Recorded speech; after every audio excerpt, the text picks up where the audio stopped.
Hello. Ram Ram दोस्तों। मैं अमित कुमार आप सभी का आपके अपने YouTube channel the brain education पर स्वागत करता हूं। आई होप सभी अच्छे होकर अपनी तैयारी को ऐसे ही कंटिन्यू रख रहे हुए।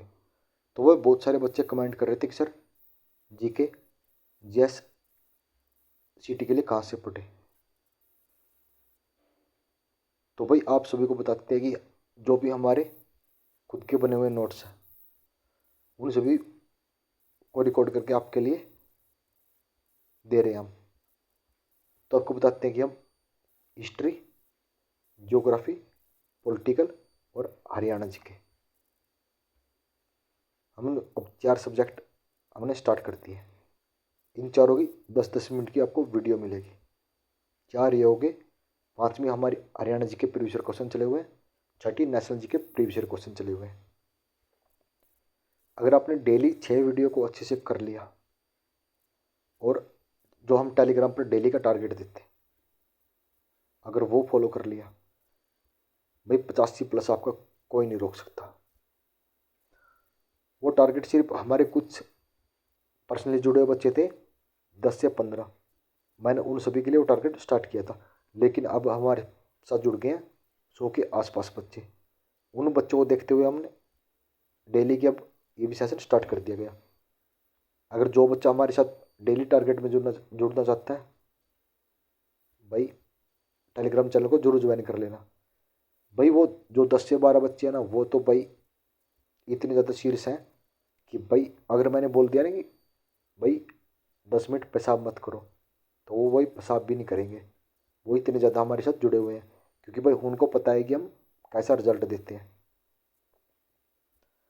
देख दुनिया विश्वास पर जुड़ी हुई है।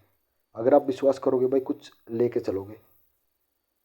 अगर वो 100 बच्चे हैं बहुत है हमारे लिए।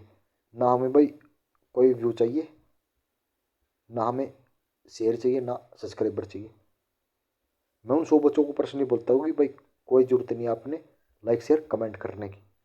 आपको कंटेंट अच्छा लग रहा है तो मेरे लिए वो 100 बच्चे बहुत हैं। क्योंकि वह जिस दिन वो 100 बच्चे एग्ज़ाम दे के आएंगे ना उस दिन वो 100 बच्चे बता देंगे कि हम यहाँ से पढ़े। हम आपको बोलते थे कि यहाँ से पढ़ लो। खुद उस दिन आपको फील होगा कि शायद मैंने उस दिन वीडियो देखी थी, अगर मैं उस ऐसे नहीं या उसको अच्छे से कंप्लीट कर लेता आज मेरा अच्छा स्कोर हो जाता। और एक चीज़ से और भाई ठीक है वीडियो देखो या ना देखो, सिर्फ आप एक चीज़ से बच जाओ। जो सुबह सुबह आप देखते हो कि HSC CT का एग्ज़ाम कब होगा, आप यूट्यूब पर देखने लग जाते हो। पता नहीं आप 10 से 12 चैनलों की वीडियो देख लेते हो। 2 से 3 घंटे वेस्ट कर दिए। और मेरे चैनल पर आपको 10-10 मिनट ही हो गए, 6 सेशन मिल रहे हैं। कितना हो गया 1 घंटा 60 मिनट होगी। 60 मिनट मेरे साथ जुड़ जाओ, बहुत कुछ देख के चले जाओगे। एक बच्चे ने वीडियो बताई थी कि सर एक वो है कि डेली की कभी कभी तो 10 वीडियो रिकॉर्ड कर देता, लाइव आ जाता कि CT का एग्ज़ाम में ये आ गया, चंडीगढ़ से ये न्यूज़ आ गई, HKR में ये आ गया, वो आ गया। वो बोल रहा था कि एच के आर की एक दिन की 4 वीडियो है उसकी। बोलते हैं कि मेरे गुप्त सूत्र, भाई गुप्त सूत्र किसी के नहीं है। जब HSC नोट्स निकालेगी ना तो किसी न्यूज़पेपर को पता लगेगा, बस रात को ही नोटिफिकेशन डाल देगी कि CT के फॉर्म भरने स्टार्ट हो गए। मान के चलो बस अप्रैल अप्रैल में आपका एग्ज़ाम है तो बेटर है भाई वो पढ़ो जो आपके लिए मोस्ट इम्पोर्टेंट हो। ऐसे तो आप भाई खुद पढ़ रहे हो, पॉलिटी पढ़ रहे होगे, जियोग्राफी पढ़ रहे होगे, हिस्ट्री पढ़ रहे होगे, लेकिन आप वो पढ़ रहे हो। बोलते हैं ना बच्चे कि भाई एग्ज़ाम में पढ़ा हुआ नहीं आया, भाई आप बेफालतू पढ़ लेते हो। सिर्फ भाई ये सेशन को अच्छे से कर लियो, बस जितने एग्ज़ाम दे के आओगे ना खुद बोलोगे सर आपसे मिलना है। भाई इससे ज़्यादा क्या ही बताऊँ मैं। तो चलो अपनी क्लास की शुरुआत करते हैं। तो सबसे पहले करते हैं संविधान हमारा। तो रेगुलेटिंग एक्ट कब आया था? तो रेगुलेटिंग एक्ट 1773 में आया था, जिसे ईस्ट इंडिया कंपनी का स्वामित्व भारत पर हो गया था। कब हुआ था? 1773 से रेगुलेटिंग एक्ट से। तो उस समय लॉर्ड वारन हेस्टिंग को बंगाल का गवर्नर जनरल बनाया गया। किसे? लॉर्ड वारन हेस्टिंग को। 1774 कलकत्ता में सुप्रीम कोर्ट का निर्माण कब किया गया था? 1774 में कलकत्ता में सुप्रीम कोर्ट का निर्माण किया गया। इसमें 4 सदस्य थे। एक तो मुख्य न्यायाधीश जिसे एलिजाबेथ एम्पे कहते हैं और 3 अन्य न्यायाधीश थे। तो भाई ये क्वेश्चन बहुत बार पूछा गया। कलकत्ता में सुप्रीम कोर्ट की स्थापना 1774 में की गई। तो इसमें एक न्यायाधीश था और 3 अन्य, एक मुख्य न्यायाधीश था, 3 अन्य न्यायाधीश थे। टोटल इसमें 4 सदस्य थे। 1784 east India act.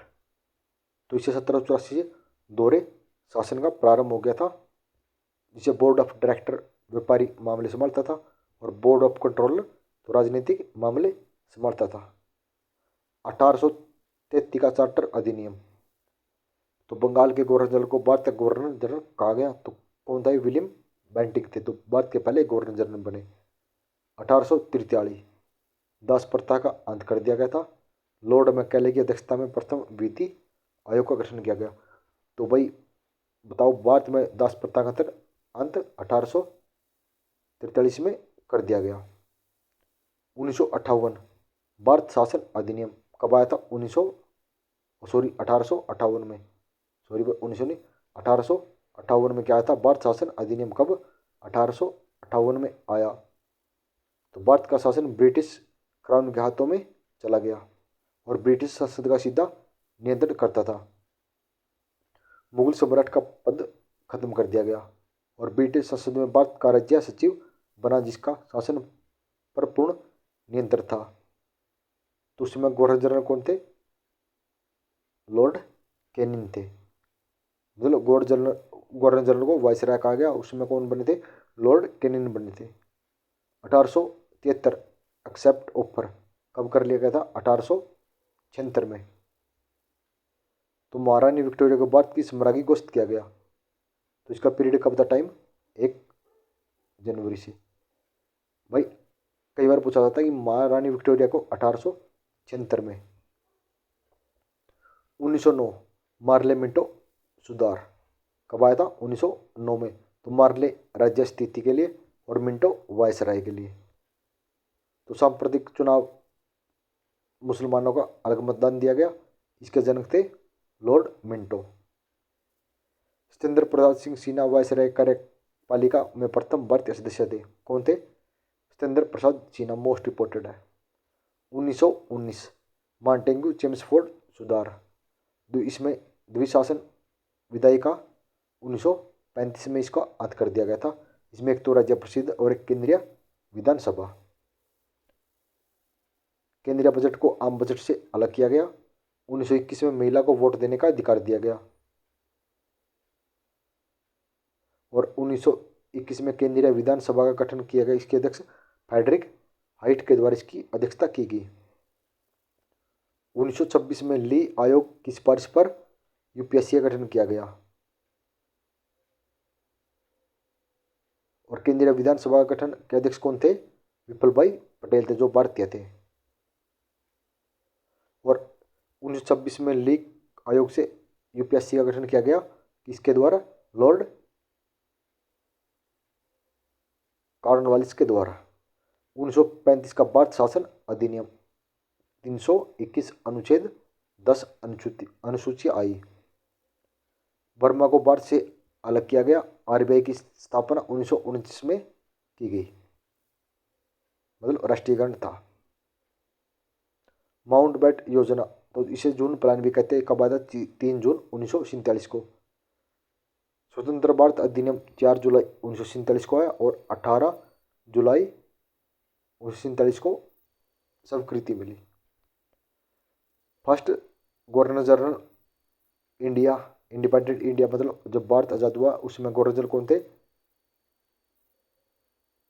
Mount baton थे। C Rajagopalachari become only Indian governor general.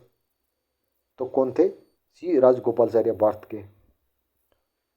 सी राजगोपालाचार्य को 1954 में भारत रत्न मिला। कब? 1954 में भारत रत्न मिला। भाई आज आपके लिए सिर्फ एक डेमो के रूप में क्लास थी। 60 पेज है हिस्ट्री के, 60 पेज है ज्योग्राफी के और 60 पेज है पॉलिटिकल के। टोटल 160 पेज हो गए।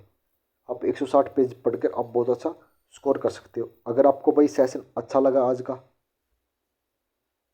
तो अगर आपका मन करे लाइक शेयर कमेंट जो भी मन करे, गाली देने का मन करे वो दे सकता है भाई, मैं एक्सेप्ट करूँगा ना। तो भाई मैं बच्चों को कभी भी गलत गाइड करूँगा कि आप ये पढ़ लो। भाई हम वो पढ़ाएंगे जो हम खुद पढ़ रहे हैं, जहाँ से पढ़कर आपको एग्जाम में क्वेश्चन देखने को मिलेंगे।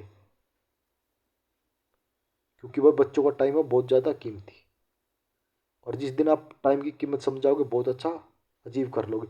आप खुद देखो भाई, डेली आप देखते हो SSC CT एग्ज़ाम कब, डेली का आप 1 घंटा वेस्ट कर रहे हो। 1 घंटा हमारे साथ जुड़ जाओ, बहुत कुछ सीख के चले जाओगे। तो चलो मिलते हैं नेक्स्ट वीडियो में जल्दी ही। जय हिंद, जय भारत, बने रहिए हमारे साथ।